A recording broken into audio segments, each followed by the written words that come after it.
Okay.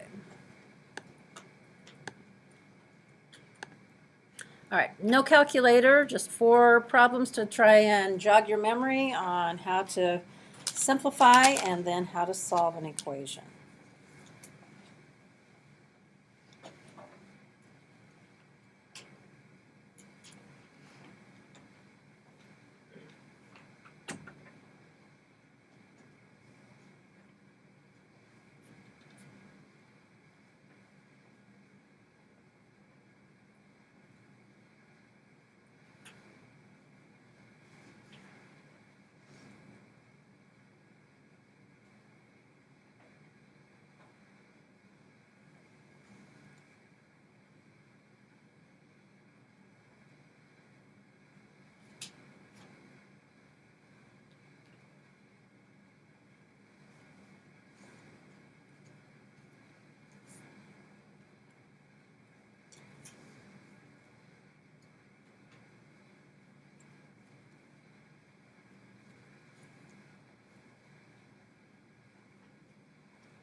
Handed out the permits for this 9 weeks. So those are your 5 permits, 4 points each.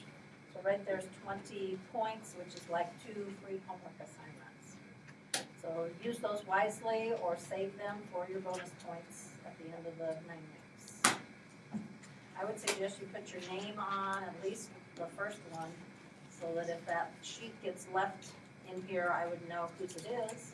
Otherwise, it's kind of hard to identify whose it is. If you want to put your name on all of them, that would be good too.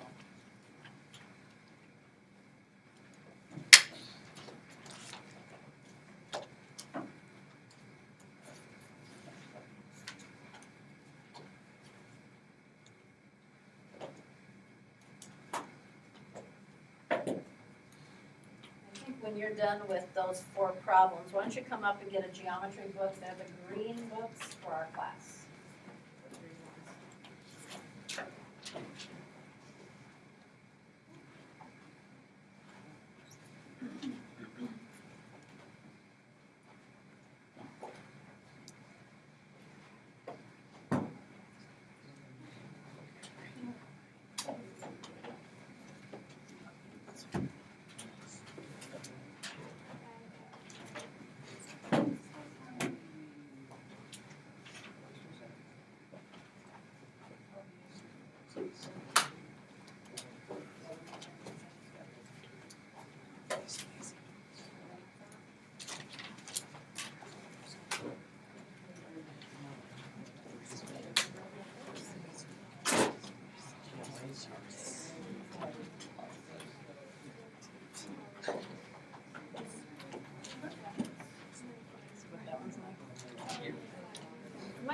your book and hold it by the cover and see if it's holding on pretty good or if it's coming apart. You need one? You need one also? I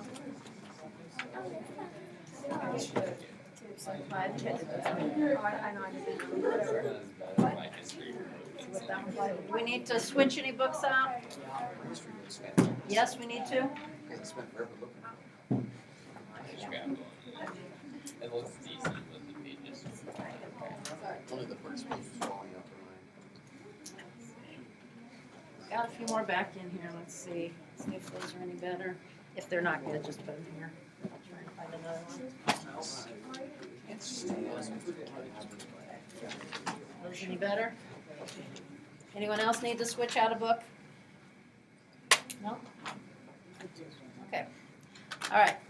So I will hand around a sheet here, it's just a listing of numbers. Second period's already got their names on here, but inside your cover, there should be a book number stamped on there, and you can write your name in there. I see the rebind ones, they don't have blanks, but it's a good idea to put your name inside there, so if your book is left somewhere, another teacher or person can easily figure out who it belongs to. But I want you, as the sheet comes around, just put your name beside what book number you have. If there's duplicates, let me know so we can renumber a textbook.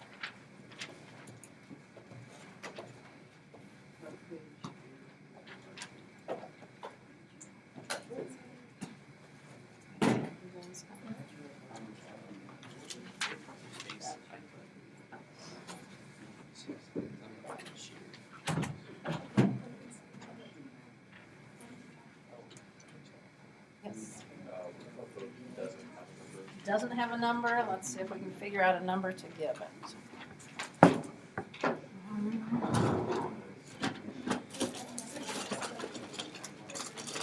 Trying to find a marker to use.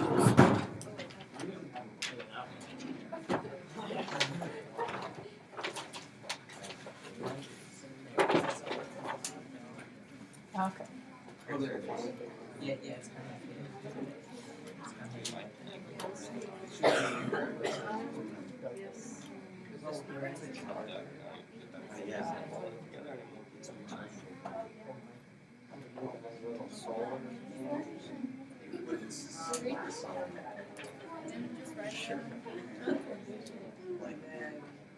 Does anyone have book number 90?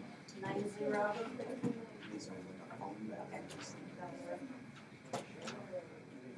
Okay, so that'll come around as we go, and let's talk about the bell ringer, and then we'll go on to some other things. Okay, on the bell ringer, I didn't really get around to see how we did. Here are the answers.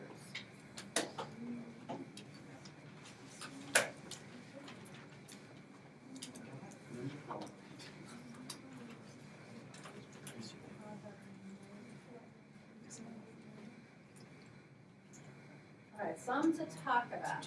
Which problem can we do? Okay, number 2 sounds like a popular one. Okay, you need to do the order of operations. So what am I reviewing you? What's a little memory phrase to tell you what to do first? Okay, to him, does. Please excuse my dear Aunt Sally. You heard that one? Okay, and that means you do parentheses first, then you do exponents, then you do all multiplication, then all division? No. Left. Okay, those are the same level left to right. So multiply and divide from left to right, add and subtract from left to right. And we also have to remember our positives and negatives. So here's number 2 worked through. Negative 2, 3 minus 6 squared, 8 minus 5 cubed. Okay, so parentheses first. Negative 3 minus 6 should be negative 9. Gotta remember your positives and negatives. And this parenthesis, 8 minus 5 is 3. Now exponents, negative 9 times negative 9. Is that positive 81 or negative 81? Positive, so 81. And then 3 cubed. 3 times 3 times 3. Should be 27. Then multiply, negative 2 times 81 should be negative 162. add 27, and that should be the negative 135.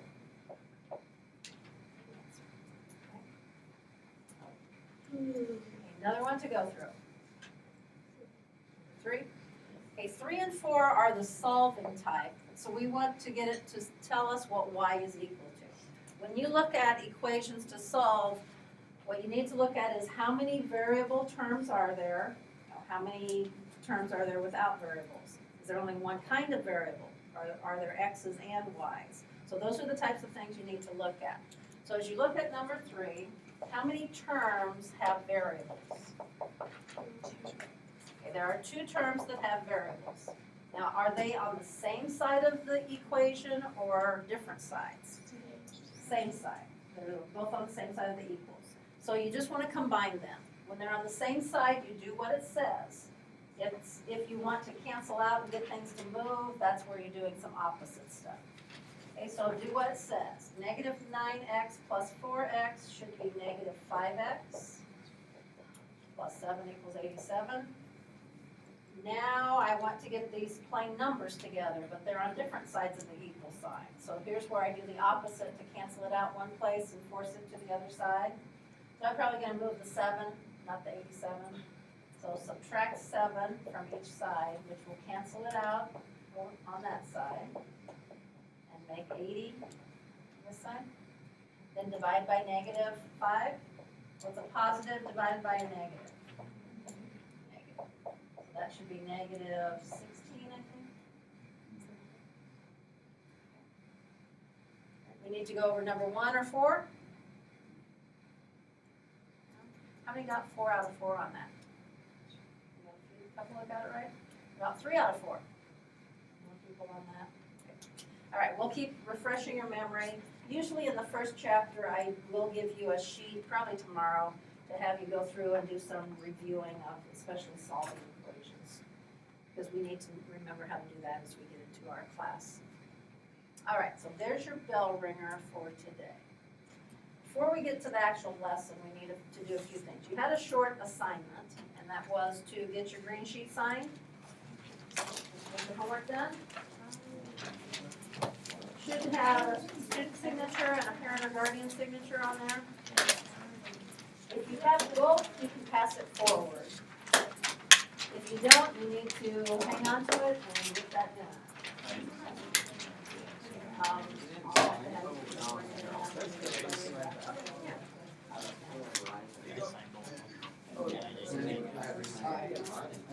And if everyone will hear that this basket is where you put things that you want graded. Okay? So from people, if those came to you, you're responsible for getting those in the basket for everyone. So if you didn't get it turned in right now, if you did not get it turned in right now, you need to get it into that basket tomorrow. Sooner the better. You can get late points, but the late points go down as time goes on. So the sooner the better, and 7 out of 10 is the highest you can get on the late papers. So it is recording that it was done, but you don't get the high grade on it. All right, class permits. I do want you to check a couple things on your iPad. So grab your iPad and look in eBackpack. I should have made something, I actually don't think that. Made something accessible there. What did I put in eBackpack?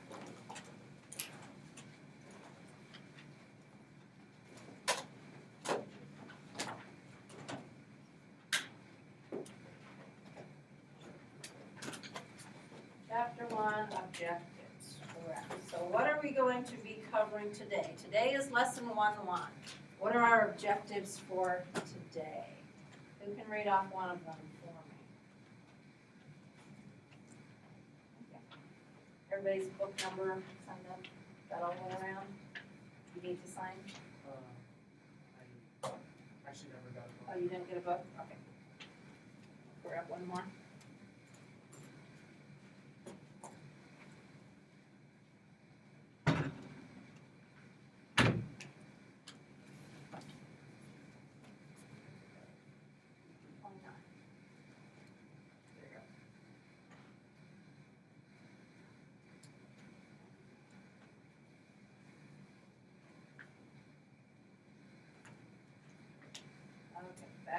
we were doing.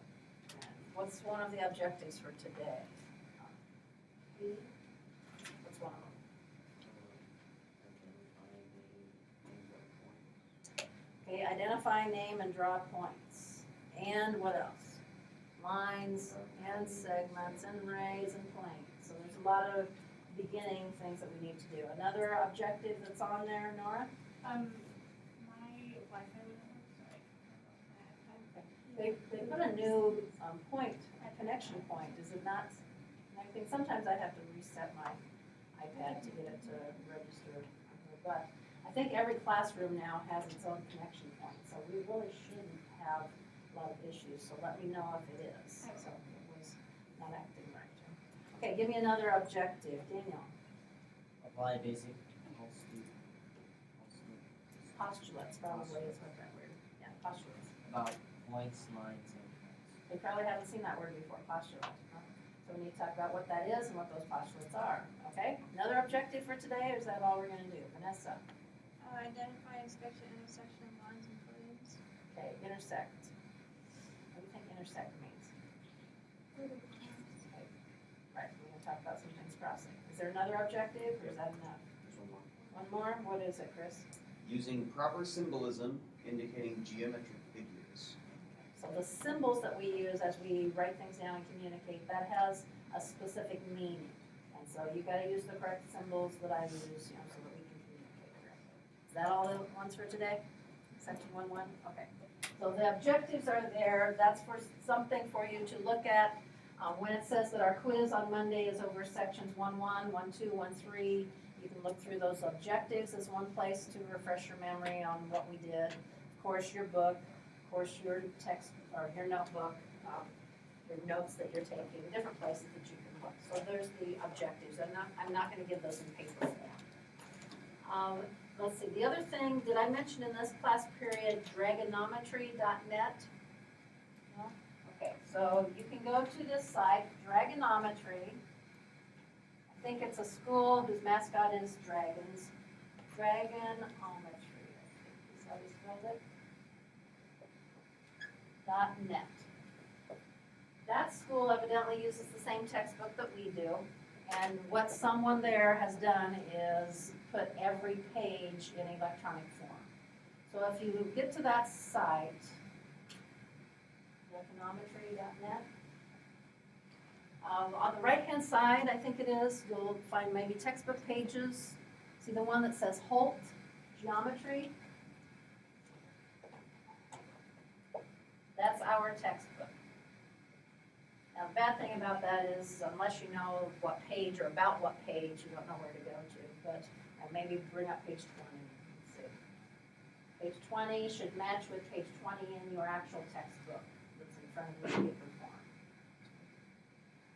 So some of you might want to use that in one way or another. I kind of still like to have the paper book so that I can write some things down from it, but our textbook is there in electronic form. Nothing fancy, it's just pictures of the pages. So there's an option for you as far as how you want to use your textbook, or what you want to carry around at certain times, okay? All right, so you could bookmark that page if you wanted to, and get back to it easily. So hopefully that school doesn't get rid of their books before we get rid of ours. That's a nice resource.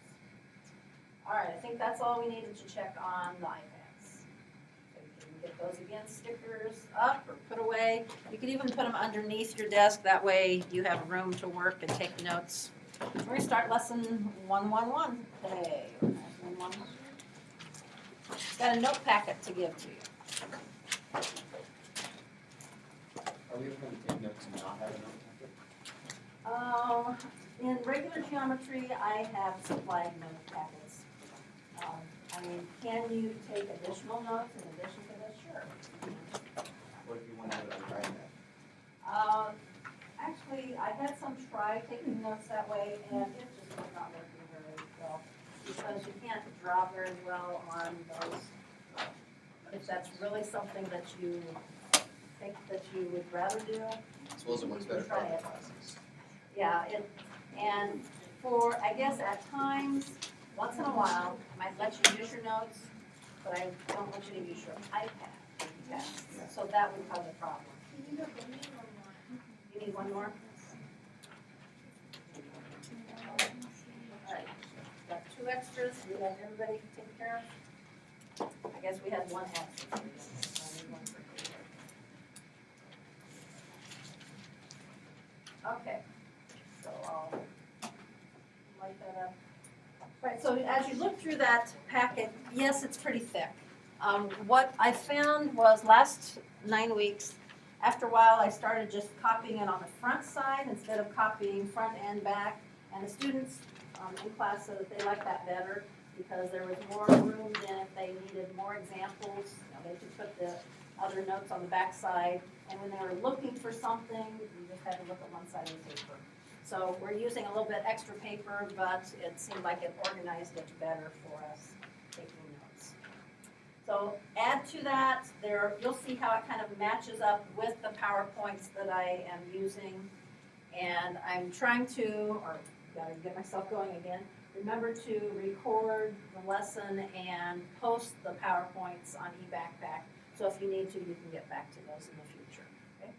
All right, so we're going to do a lot of identifying and naming, learning some new symbols. There's a lot of vocabulary today. Any of those terms look familiar to you?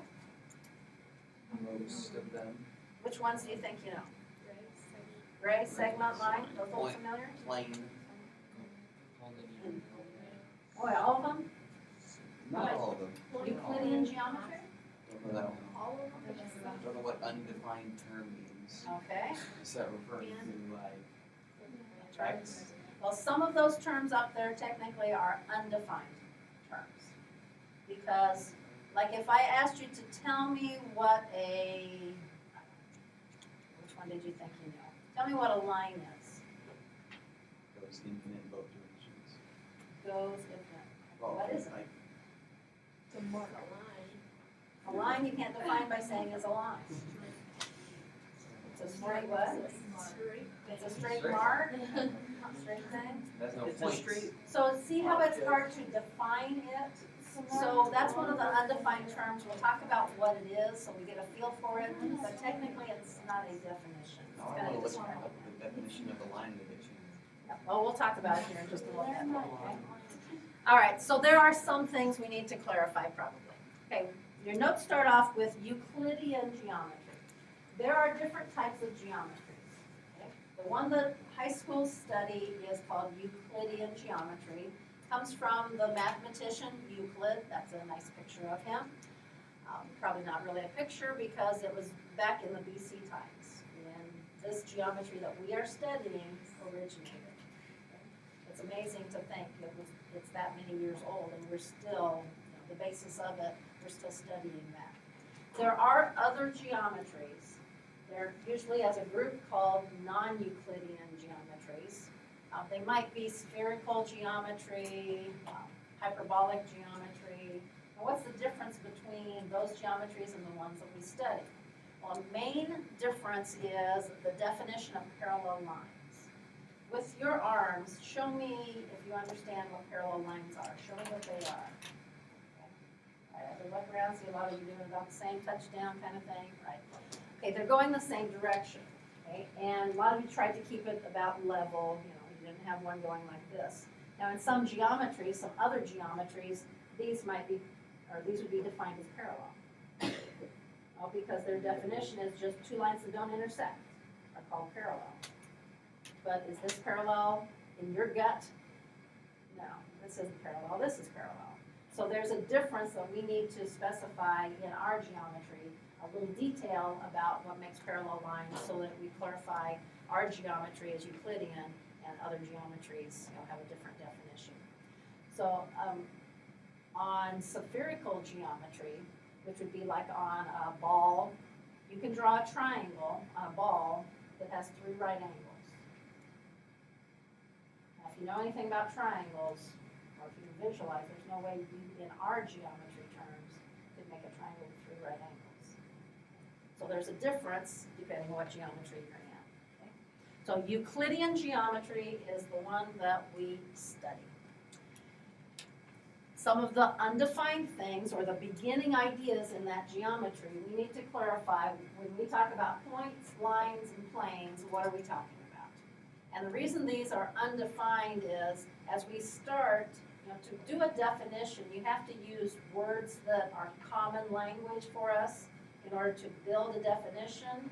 Well, if this is the first geometric idea we're talking about, we don't have anything to build on.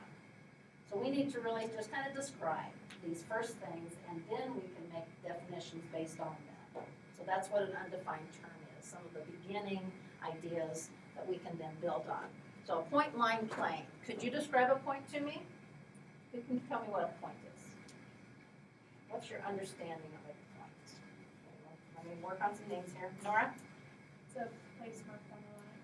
A place marked on a line. I don't know what a line is. So maybe if she just said a place that was marked. I don't know. Chris? A single place in space. Okay, so he's using the word place also. Any other words to use? Location. Location. Okay. How big is this location? We're really thinking really small, right? In science, what's the small thing? Is it an atom or a molecule or atom is the smallest? So a point in geometry is like an atom in science. It's what everything else is made out of. Okay. So describing it in your notes, you'll see a point names a location. It has no specific size. It is represented by a dot, and when we make that dot, we typically don't make it very big. So in your diagram space, when you're drawing a point, you're putting a fairly small dot. Now, how do we communicate that? When we label points, it's a capital letter. So that capital P is going to be how we name the point. Use a capital letter. Right now, we'll probably write the word point, but before too long, we actually get lazy and don't even put the word point. Once we know that capital letters are point labels, then when we put capital P, we will all understand that that's identifying one location. One point. It might be where two segments cross. It might be where a circle and a line touch or something, but it's a location. So any location you can identify in the room would be a point. Now, the tip of the flagpole, the clip on the top of the marker board, the rag to erase the projector, the TV in the back, probably should keep it smaller, the speaker in the middle of the room, I don't know. So locations, the tip of your nose, the tip of your pencil, things like that. So a capital letter is a point. A line, you were trying to describe a line to me? Does this make sense? A line is a straight path that has no thickness and it extends forever. Another thing is, it's a straight series of points. If you put point after point after point in a straight arrangement, that is a line. So a diagram, when we draw lines, we don't take time to put dot, dot, dot, dot, dot, dot, dot, all the way through, so we just kind of run them all together. So there's a line. We put an arrow on this end to indicate that series keeps going that way. On this end, it keeps going that way. So that's a picture of a line. It's a straight series of dots, a straight series of points that never ends. Now, how do you name a line? There can be more than one way to do this. Depends what you're given. Okay, on that picture, you notice I have a small script L. That is the shortest way to name a line, if there's a lowercase script letter. And in that case, we'll start writing the word line. We'll probably get lazy after we understand what's going on, but line L, or simply later on, just the lowercase script L, that indicates that's the name of that whole line. If that's not there and you need to name the line because of points that are on it, capital X is a point, capital Y is a point. So if you name 2 points that are on that line and use this line symbol rather than write out the word line, that's probably a more common way that we're doing them if we have points. So line symbol, XY. Or you could reverse it, line symbol, YX. It doesn't matter what order the points are listed, it's just 2 points that are on that line. How many points are on this line? How many say 2? 2 points on that line? How, Multiple answers. is there more? Is there more than 2? Yes. A lot. Explain. It's infinite because it's infinitely expanding and it's just straight points, so. We said a line was a series of points in both directions continuing, so there's an infinite number of points. There's 2 that have names on the picture, but there's an infinite number of points. Was that a trick question? Maybe. All right. A plane. A plane in geometry terms is a flat surface. Flat surface. It technically has no thickness and it extends forever. There aren't too many things in your life that extend forever. But what in the room is a flat surface? Okay, your desktop. Another flat surface. A side of your pencil, okay. The floor, the ceiling, front board, front wall, any of the walls. What's the difference between your desktop and what a plane is? Yeah, your desktop doesn't go on forever. It has thickness, otherwise you wouldn't be able to use it. Okay? So in reality, it's hard for us to draw or even maybe imagine a plane because at least I have to see something. And plane, if there's no thickness to it, technically you couldn't see it, but it does exist. So it's easier to think of it in terms of something that we can see, I guess. If you were looking at it like this, where you're looking down at it, you can see it, but then if you were trying to look at it like this, you couldn't see anything. Because you can see it looking down on it because it's maybe lines side by side, which would connect to make a surface. Okay, is that making sense? All right, so how do you name or how do you draw it? Obviously, to see a plane in a picture, you're going to have to draw something. So this kind of parallelogram picture is often what we use to visualize a plane. Now the script lettering works here. It's not a lowercase script letter, but an uppercase script letter, and they often put it in the corner of the plane. So that script letter R can be used to name the plane. Write the word plane and then the script capital R. That's the shortest way to name. If you use points, because capital A, capital B, capital C, those are naming 3 points on that plane, as long as the 3 points are scattered, those 3 points will determine a plane. And we'll get to that a little bit later in class. But think of it as those 3 points would connect to make a triangle. And then if you just expand the triangle every direction, you're creating your flat surface. Okay? So you can name a plane by the word plane and 3 points that are scattered on it, okay? In any order. Plane BAC is the same, plane CAB is the same. So there's a script, and then there's the just plain capital letters. So you'll have to change the way that you write, possibly, in order to communicate correctly. Okay, do I need to do some clarifying on the point line plane and how you label them? Don't think so? Okay, let's see. What's my next one? Do you know the term collinear? Some of you said yes, on that list you did. Collinear. Co means together. What's linear going to refer to in geometry? Line. So together on a line, that's what collinear means. Points that lie on the same line are collinear. In your notes, why don't you draw yourself a picture of collinear points? And not everything on the picture that's on the smartboard are collinear points. So the other ones that are to help your definition. Which ones are collinear, Tom? Which points up there are collinear? K, L, and M. K, L, and M. Correct. Okay. Do I have more than one Tom in here? And do you go by Tom or Thomas? Thomas. Thomas. Okay. That's why you guys kind of looked at me like, who is she talking about? Okay. All Right, so points K, L, and M are collinear because they're all on the same line. Points K, N, and L are not always on the same line. Points K, N, and M are not all on the same line. What if I just said K and N? Are K and N on the same line?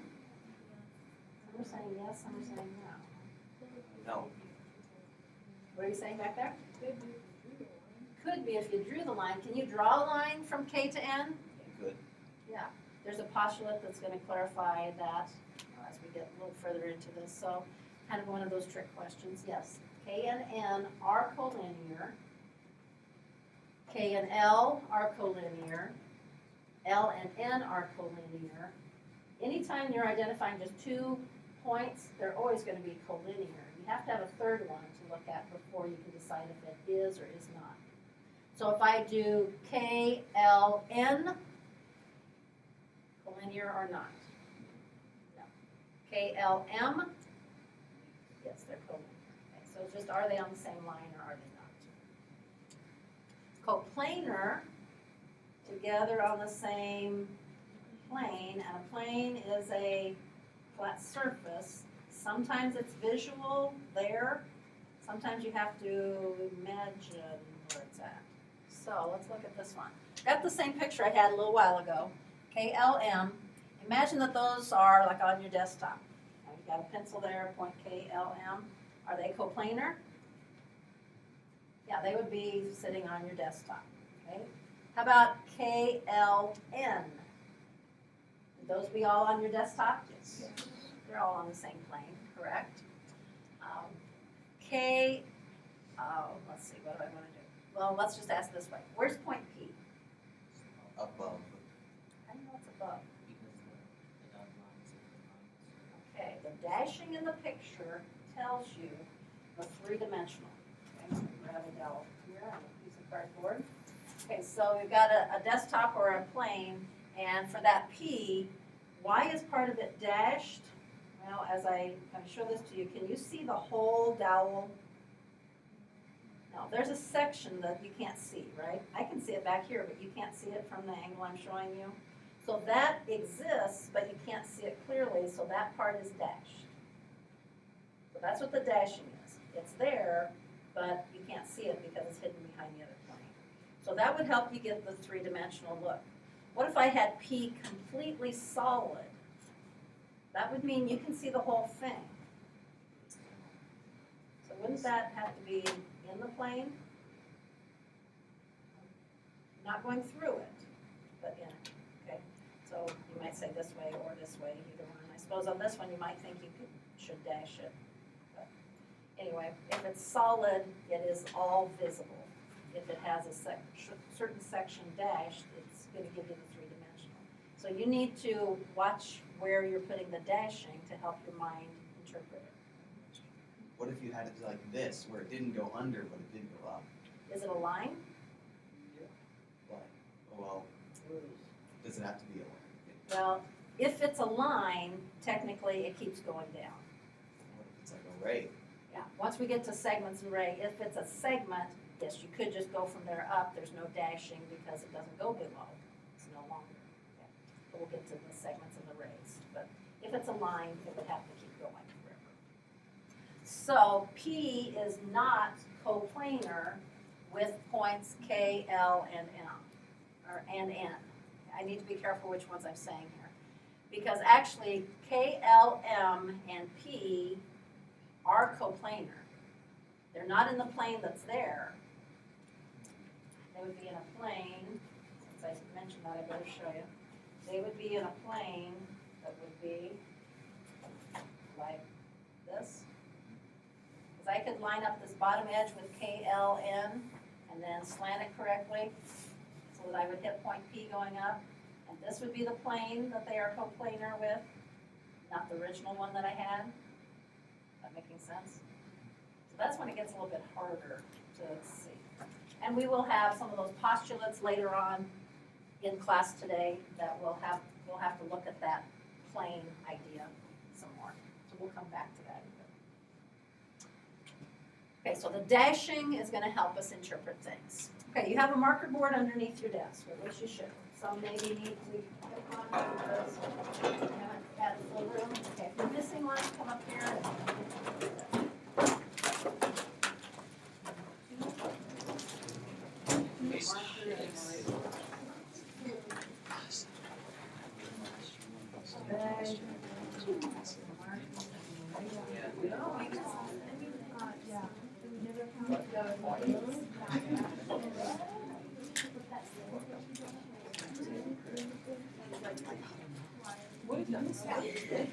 Everybody's got at least one marker, maybe two. Okay, work on those three questions. That diagram, if you need a visual to help you out, it's basically like a square pyramid, and a square on the bottom, and then those others go up. This is point E. Around the bottom are A, B, C, D. If you need to, that can help you maybe visualize. So on this, looking at what I've labeled in the picture. You probably have it, I had him in geometry first half of the year. Name 4 coplanar points. So can you come up with 4 points that are on the same flat surface?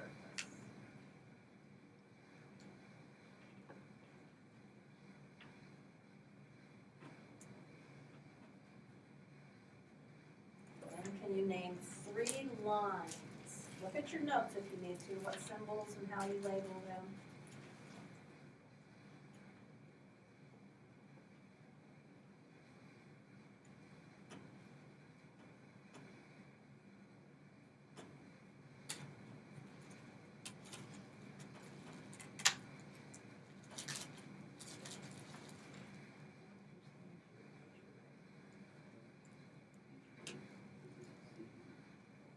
So how do you label a line? Are you doing this or are you doing this? I'm looking for you to use correct symbol type of notation based upon what's given in the picture. How do you identify a line? How do you identify a lane? What is a point? How do you name points?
There's no point beyond that one. So which 4 are the points that are all on the same flat surface?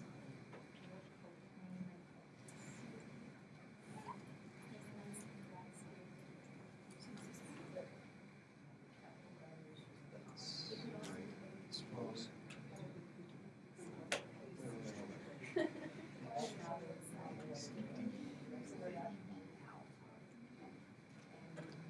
About A, B, C, D. This is only 3 points. No, that's, A capital P means it's Well, it is a plane, but doesn't it it's say? a triangle. probably. No.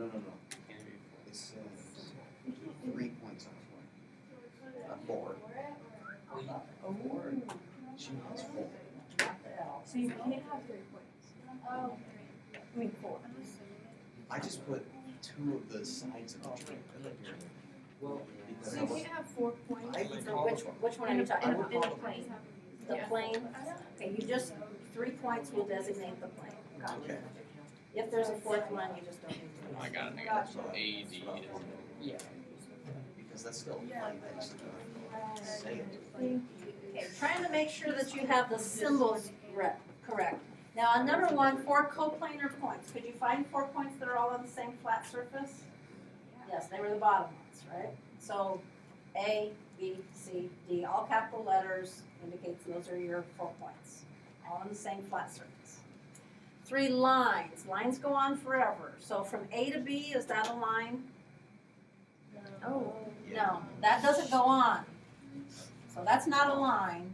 Looks like from A up to E, it keeps going. So line AE, line symbol on top of it. There was no cursive small letters to use in this diagram. So line AE, line BE, line CE. You could have line DE also. Those are the ones that are pictured as lines. All right, then 2 planes, flat surfaces. There actually are 5 flat surfaces. Okay, so if I were naming like one of these going up, is there a symbol for plane? Write the word plane, write the word plane. Some of you were abbreviating it as P. That's not a normal abbreviation. So plane, then you might go ABE, plane CBE, plane DEB, or I guess not DEB, DEC. If you want the bottom, there are 4 corners, you just need to list 3. So plane ABC, plane CDA. You want to ask a specific one, see if you did it right? Just think of the 3 points you named. Do they form a triangle? And then if you extend that triangle, it would be a flat surface. The picture had to stop, so that we could see something, but technically the plane you're naming keeps going. Give me a thumbs up or down. How did you do on that little exercise? And you can do a halfway, like I kind of got it, but not real sure. Okay, so that's one way that I do some quick checking. And you need to communicate with me. It looked like most people got it, so we'll move on. If not, you need to let me know. Okay, some of you were trying to do like segments and rays. Here's those definitions. Now, one bad thing, or what you need to know is, some of you probably do have a stronger background coming in, but if we haven't talked about it, you can't use that fact yet, because we have to build.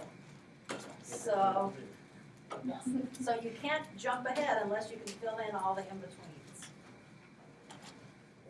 All right, a segment. A segment is part of a line. You're kind of squinting at that. Does that help if I do it that way? That helps you more? Okay.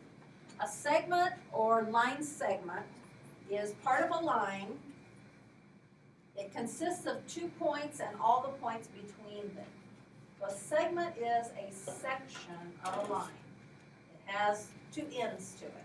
The next term tells you end point is what you call that. The point at the end of the segment, both ends, those are end points. Points are capital letters. So when you name a segment, you name the 2 endpoints in whatever order you want. It doesn't matter. Could be segment AB, could be segment BA. Notice the symbol does not have arrows on it because segments don't keep going. They stop. A segment is a designated section of a line. If there's more points on there, I don't care. There can be all kinds of named points on there. But to designate what segment I'm talking about, you tell the ends of it. Ends of the segment. So the second term there, end point, is just clarifying that's the point at the end of a segment, or, as we go to the next term, the starting point of a ray. Now that's confusing. The end point is the starting point on a ray. Well, let's see what a ray is. A ray is part of a line that starts at an end point and extends forever in one direction. So it doesn't ever end, so there's no end point out there. The end point is really where it starts. Think of a sun ray. Where does a sun ray start? At the sun. And it goes in one direction forever. There's a lot of them, so if you look at all of them, they're going all kinds of directions, but one ray goes from the sun and heads out forever. That's the idea of what a ray is. Now, we need to talk more about naming rays. So don't go on to opposite rays, just stop once you get the ray part. A ray symbol is an arrow that always points to the right. I don't care if the ray is going to the left or if it's going up or down, you always have the symbol going to the right. The right hand in is where the arrow is. The order that you put the points is what's important. On a ray, the first point that you name is where it begins, which is technically called its endpoint. So the endpoint of it, and then a second point is a point it goes through. And that will help us know whether it goes from this point up, or to the left, or to the right, or which direction it goes. By naming that second point, you get the direction established. So I have two pictures there of rays. They are both ray RS. Starting at R, going in the direction of S, and we keep going. Now because I switched the points here, point R is on this side, so ray RS in the second picture goes from R and heads to the left forever. So it's where it begins and where it's going through. And the beginning is technically the end point. So let's do another diagram up here on the board. Let's add a few more points. A, B, C, and G. Okay, I want you to, on your marker board, give me the name for the ray that would start at point B and go to the right. Starts at B and goes to the right. What would it be called?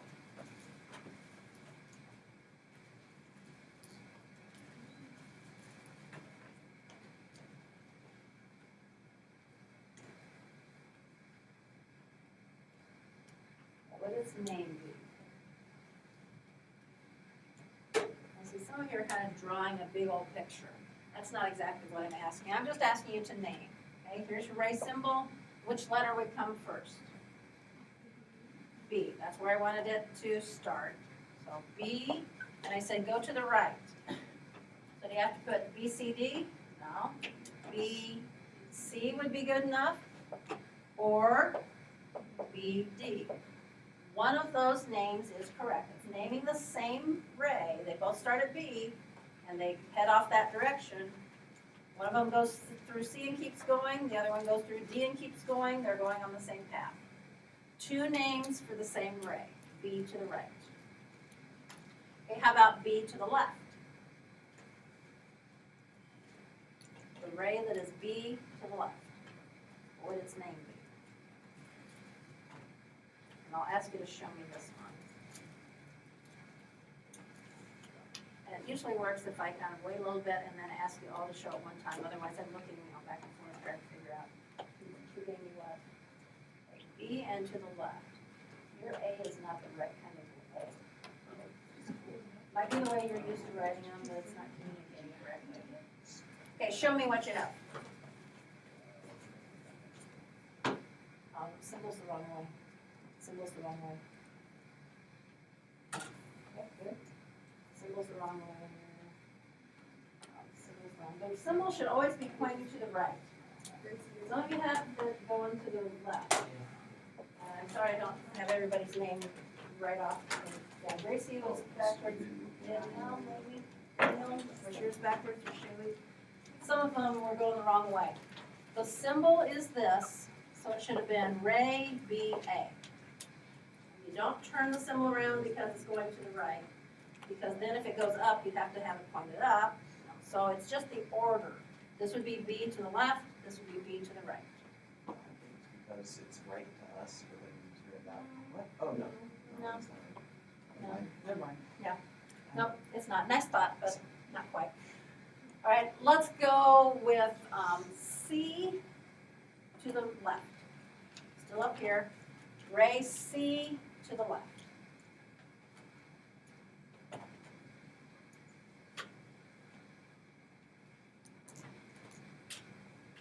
Show me.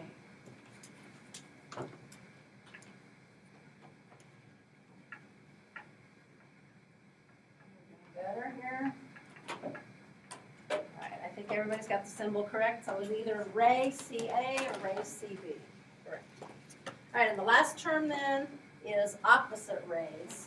You can keep your marker boards close, but opposite rays are two rays that have a common endpoint and form a line. Common endpoint. So that means they have to start at the same place. One goes to like the right and one goes to the left from there, so they're hooked together. When you draw them both together, you're going to have a complete line. So it's not going to form like an angle. It's going to be just a straight line. So on our picture, and going with the naming, ray EF. So from E to the left, and then E to the right.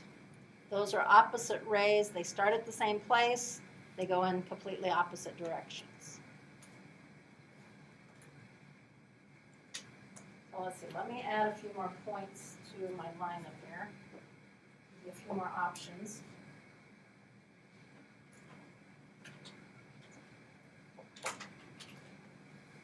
Let's change a few points. We'll call that one P, and we'll call this one M. All right, on this diagram that's on the front board, I would like you to write on your marker board a pair of opposite rays. Name two opposite rays from what's on the front board. Use the correct symbol.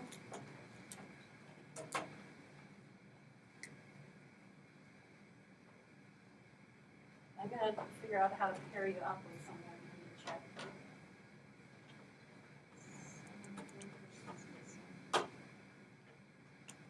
Okay, front row, you'll turn around and compare to the person behind you. Second row, you'll turn around and compare behind you. And you guys will have to compare far apart. And then those two, well, why don't we go those two, and why don't you come up here.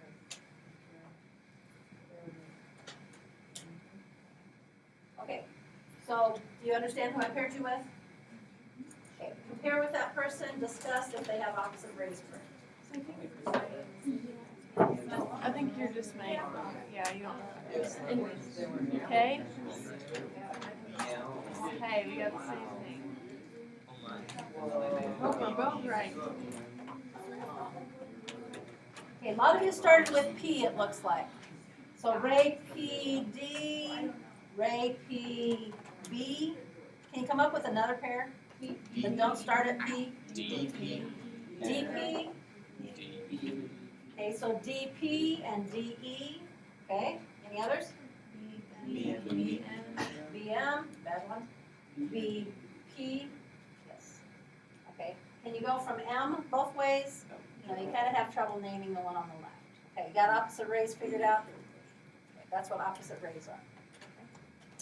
All right, and let's see, I've had you name some things, so let's go on. Let's have you draw a few things. Those are too easy. All right, we're doing rays right now. Draw and label a ray with endpoint M that contains point N.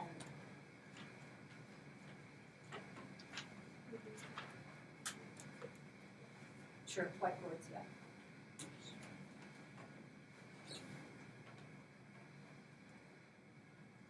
Ray with endpoint M that contains point N. I want to only see a ray. So look at your picture. I think some of you are drawing me a whole line. I don't want a complete line. I want a ray so that I know that you're interpreting it correctly. Okay, so show me just the ray that would have endpoint M and contain point N. Compare with your partner.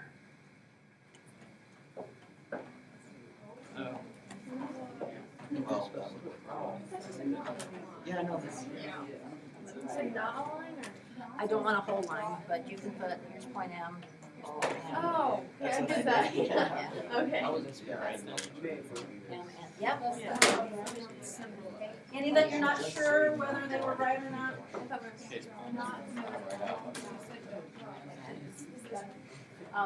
When you're drawing a picture, you're probably gonna need to put a dot for M and a dot for N, so I know where they're at. When you are naming it, you're not putting the dots, you're doing just that symbol. So you really named it, you didn't draw me a picture of it. That makes sense? So that kind of a picture is more of what you were doing on this problem. That makes sense? All right, so it looked like that, basically. All right, flip the page. Postulate, that one that we didn't know what it meant.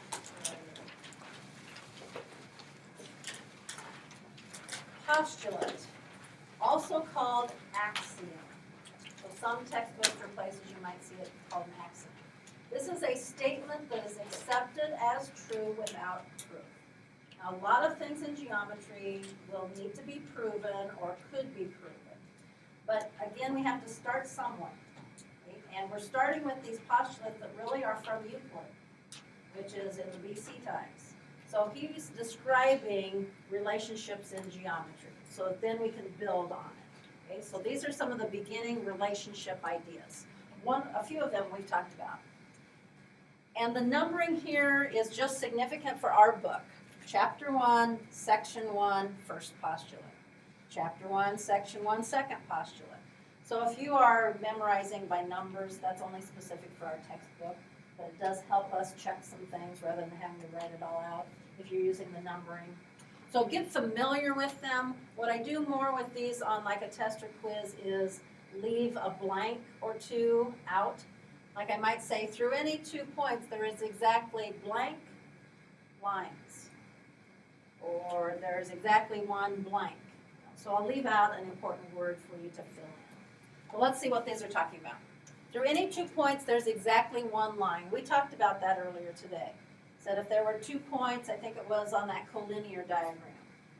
K and N, are they collinear? And we said yes, they really are, because you can connect them. There is a line that would go through any 2 points. So as you're drawing a picture, you're starting with 2 points, and then you're showing probably that you can draw a line that goes through those. So that's saying any 2 locations, tip of my nose, tip of your nose, there would be a line that would connect any 2 locations, no matter where they are, you can connect and make a line. That makes sense? So you accept that postulate as true? That's one of Euclid's ideas. Okay, 1, 1, 2. Through any 3 non-collinear points, there's exactly one plane containing them. So you start out with 3 non-collinear points. What's that mean?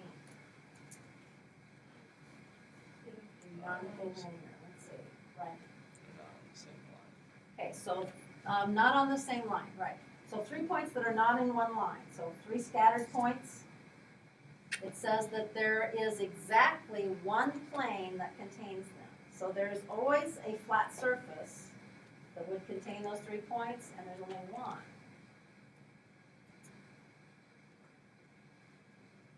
That makes sense. We're going to go back to maybe a model here.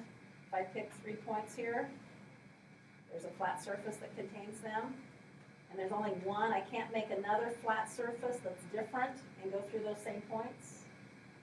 If I tip it a little bit, one way or another, it's not hitting all 3 points. Is that making sense? All right, you can see this one. There are some that you can't see. Okay, you're in the room though, so let's visualize in the room. I'll give you one you can see. Okay, I'll stand this way. Top left corner, top right corner, bottom left corner. Those 3 points, what's the flat surface that contains them? Okay, the wall. Now, don't necessarily say half of it, because doesn't a plane go on forever? Plane does go on forever. So although you're looking at those 3 making a triangle that's kind of half of that front wall, the plane is that front wall. That whole thing. Okay? All right. Top right, top back. Somewhere in the middle. Corner. Okay? So top corners. That one, that one, that one. What flat surface? Ceiling. Extended forever. Right? All right. Top corner, back, bottom. surface, Yeah. yeah, like a ramp kind of idea, right? Okay, so you can visualize such a thing. It's not physically in our room, right? But there is such a plane, okay? So top, what's another one we can do? Pencil sharpener. Flat surface, ramp kind of again, okay? Top, and let's go bottom over there. Now the ramp's going here, right? Going that way. What else can we do? Can you see where you pick, even just 3 and my nose, I guess. Can you visualize where the flat surface would be? Now. So any 3 points, you're picturing the triangle, and then it's extending, that's your plane. So do you believe second postulate? Through any non-collinear 3 points. Okay, maybe we should talk about what happens when they are collinear. I just have a question. What if 2 points, or I guess, can 2 points occupy the same space? Can 2 points occupy the same space? Occupy the same space. So are you saying are 2 points the identical same point? I mean, can you have 2 different points in the same spot? I would say no. Because if it's in the same spot, that would be the same point. Yeah. Since they don't have size to them, I guess. Is that what you were expecting the answer to be? I don't know. Were you thinking of it differently? I mean, I was just thinking, what if you had 2 overlapping planes or something like that? 2 overlapping planes, like intersecting, Like, in the same spot. then they're the same plane. Okay. Kind of like you've got a lot of desktops here, right, that probably are supposed to be the same height and the same angle. Okay, so the plane would actually hit everybody's desktop. Okay? So it's not that we have 25 or 30 different planes, they're all actually the same plane. As long as they're the right height and things like that. So I think that's kind of what you're thinking of, that type of thing. I guess something that came to mind that I don't think I explained clear in second period, what happens, why does it say they have to be non-collinear? Why can't they be collinear? But are these, let's just make 3 up here. Okay, there's 3 collinear points, right? They are aligned, okay, is there exactly one plane containing them? Explain to me?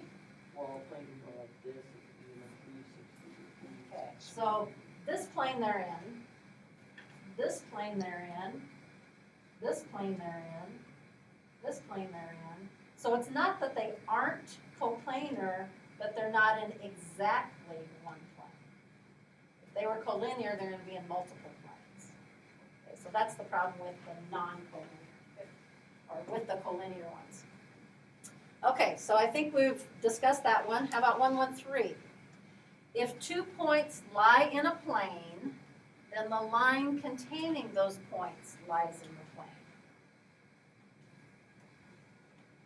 So you have 2 points on your desktop, and if you connect them, would that connecting line be in or on your desktop? Now, it's hard to say in the plane when we're talking about real objects because we can't really make it completely squished. But does that make sense? If you have 2 points that are in a plane, when you connect them, that line is going to be in the plane also?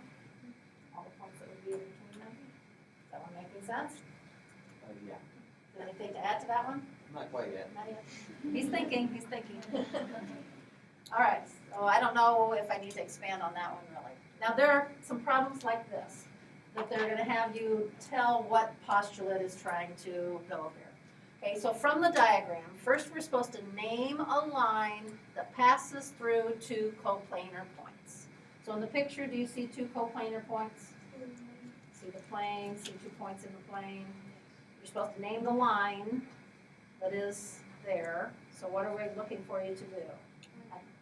Line, and what's the line symbol look like? Arrows on each end, so like that? Okay, so there's naming the line that's in there. Now name the postulate that applies. So look at postulates 1, 2, 3. Which one is this? It kind of, maybe the matching or the way that they ask it kind of matches up with it. 1, 1, 3, you think? 2 points lie in a plane, then the line containing those points lies in the plane, yes. That's an illustration of postulate 113. All right, how about this one? Name the plane that passes through 3 non-collinear points, then name the postulate. So where are our 3 non-collinear points? What points are they, Isabel? G, H, and F. How about R? Okay, R is not a point, is it? It's naming the plane. Okay. So our 3 non-collinear points are G, H, and F. Name the plane that passes through them.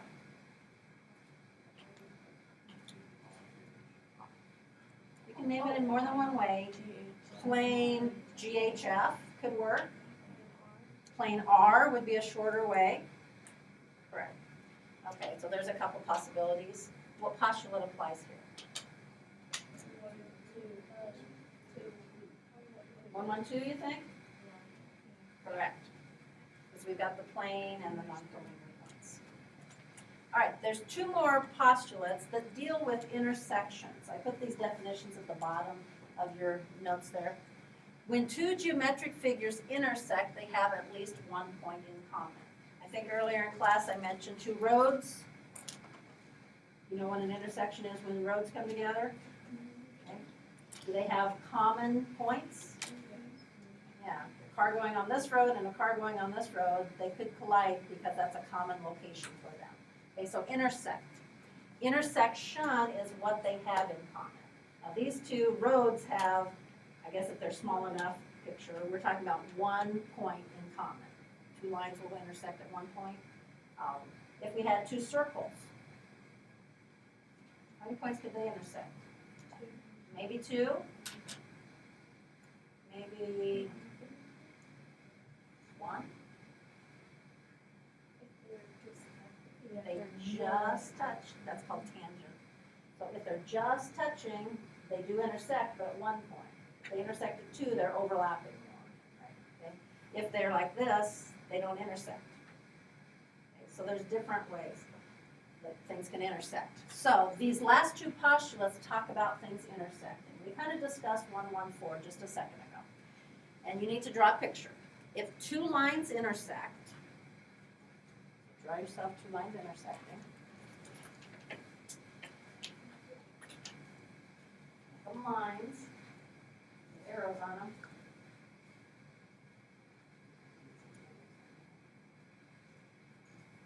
Okay, so it says that if those 2 lines intersect, they intersect at exactly 1 point. Is that what you're getting across? There's 1 point. So if you were naming that intersection, you would name what that point is. So if I said, what's the intersection of your line A and your line B, you might say it's point X, because that's what you need.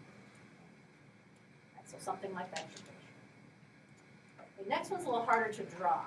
If 2 planes intersect, now let's even think in the room. 2 planes intersect. What flat surfaces? Okay, ceiling and front wall. Okay, where do they come together? It's not just that corner, is it? And all the things in between there? So since the planes go on, that intersection goes on, so what's the intersection? It's a line. They intersect, that's exactly what it says. If 2 planes intersect, then they intersect in exactly 1 line. You look at the side wall and the ceiling. You look at the floor and the front wall. There's an edge where those things meet. Okay? And visualizing the plane keeps going, so the intersection keeps going. How are you going to draw that? That's kind of a hard picture. All right, so an idea to draw, and it works best if you have an eraser because I don't know if you can see. Remember the dashing because it doesn't really, it's not visible. You have to have some dashing here. So I usually draw the rectangular one first, and we're going to end up dashing this part over here, but I usually do that later. And then if you can center this slanted one, it works best. Maybe even then see, okay, they crossed there and they crossed there. That's your intersection. That's the line where they intersect. Now the dashing, let's see this. This part was dashed because it's behind the green one. And if you're looking kind of down, this little part of the yellow one, or let's see, that part of the green one would be dashed because the yellow one would be blocking it in front of it. Let me hold up what you're drawing. So you are drawing something like this. That's what you're drawing. Give you a view where it doesn't have all kinds of stuff on it. So you're drawing two planes that intersect. This one's coming forward. There's probably a part of this one you can't see because that blocks it. And there's some of this back here that you really can't see either. You're drawing the intersection. So what you'll be doing is not necessarily trying to draw that all the time, but naming it. I think I've got a picture coming up where you're going to name it. Do I need to go back to that diagram?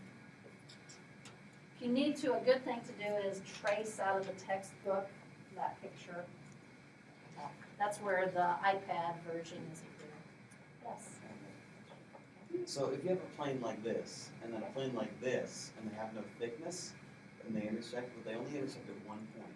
Nope, they would intersect at a combination, a series of points. I'm saying that, oh wait, never mind, the infinite thing. Oh, never mind. He was trying to make them have boundaries, Yeah. I but was then trying- he realized, oh, that keeps going and That's, going. that's and what I going. was thinking. Yeah, just But I like forgot this. that they keep going. Yeah, they keep going, so technically they're going to intersect. Okay. Can you sketch a plane with a line going through it? Plane and a line goes through it. Not too difficult. Yeah, some dashing needs to be in there. We talked about this one earlier. Yeah, plane and a line going through it. Looks like you have a segment going through it. There you go, that's better. Okay, draw it and compare with your partner. Draw a plane with a line going through it, and then let your partner critique and see if you've thought of everything. I usually start with the plane myself. So draw the plane. You don't have a plane in your picture. Draw a plane, and the line going through it. Can you see the whole thing? Yeah, I drew them up. Oh, okay. All right, discuss with your partner, see if you're getting it correct. Something wrong with your picture, though. How much do you have dashed? Just this part. Just to there? Okay, and do you have a line? You and your partner, neither one have a line, you have a segment.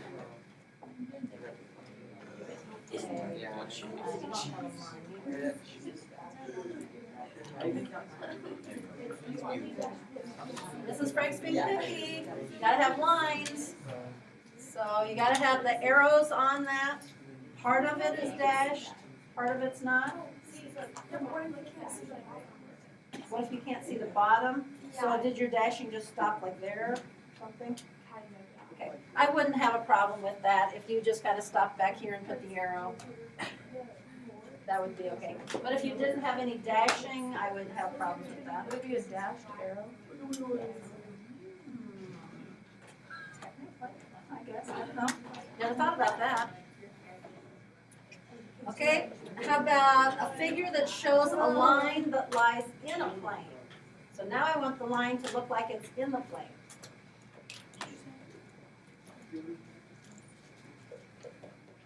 What's that gonna look like? And compare with your partner.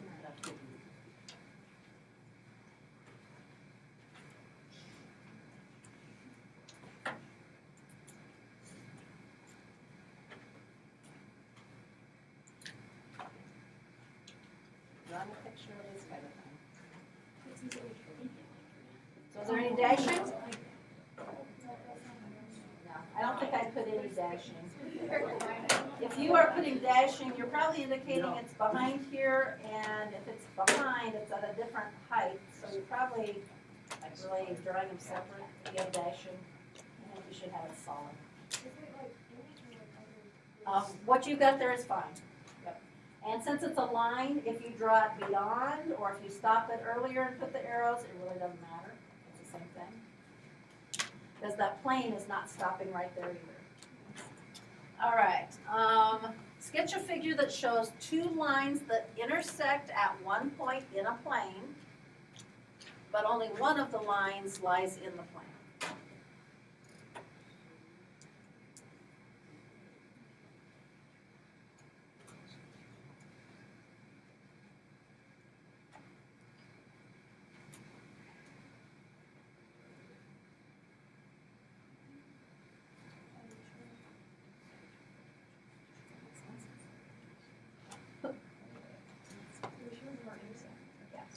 Discuss with your partner.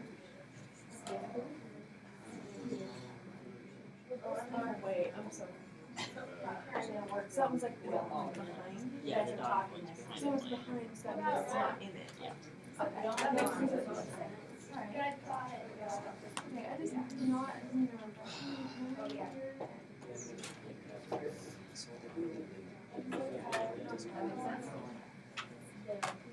Okay, so my picture, I have one line that's in the plane, one line going through the plane, and the two lines intersect, right? On the plane, or at the plane, or in the plane, whatever word you want to use. More or less. Well, there needs to be some solid lines. Well, it could be on either, yeah, it could be on either side. Yeah, do I need to show that one with the dowels? Yeah. Okay, what's your, that last one is this. He was hilarious. The two lines are intersecting. One line is in the plane, the other one's not. And it can be tipped, whatever you want. But with the dashing, that one's going through. All right, our time is almost up. You get an assignment though. All right, page 9.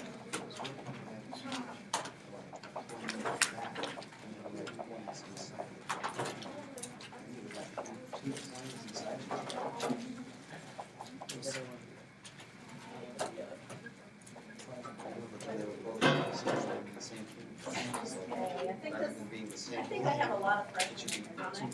Yeah, you guys have a fifth period every day after this.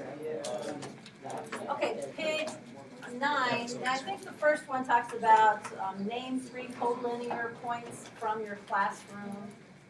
Okay, so name 3 locations in your classroom that would be in a straight line.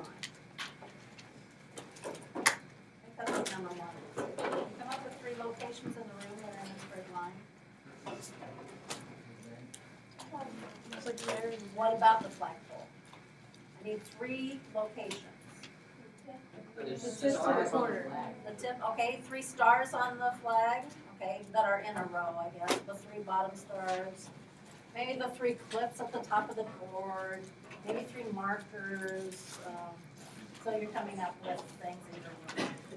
The second question is kind of a weird one too. It says you've got Ray ST, and it's asking basically, what's the end point of Ray ST? Those are the ones that usually students ask about. Get your textbook covered,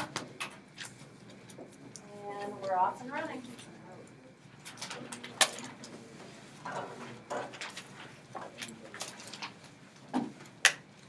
Oh, the E up here means on that section evens. So on 24 to 34, just evens. So 24, 26, 28, does that make sense? Yeah, I was like, huh. Maybe it's like, And somebody thought there was an A, B, C, Yeah. and the E part, yeah. That means even. I don't put an O for odd, that would look like 130 or whatever, so I have to write out the word odd. But the capital E means even on that section. I know how to put that. Yeah, I would have all of them. Where's the cat? Yeah. All right, gotta communicate what my symbolism is. Oh, there it is.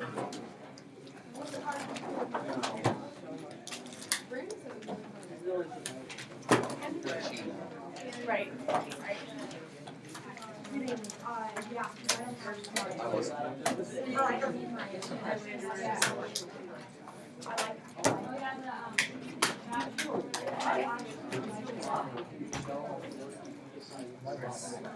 Go with this one. Or not this day. This day reminded me of that before we watched it.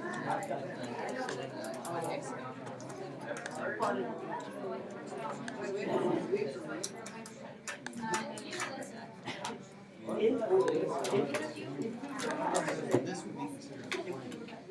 I would call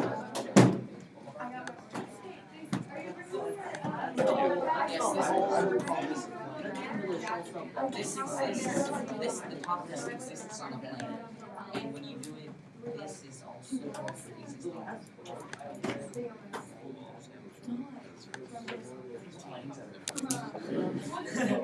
Too many planets.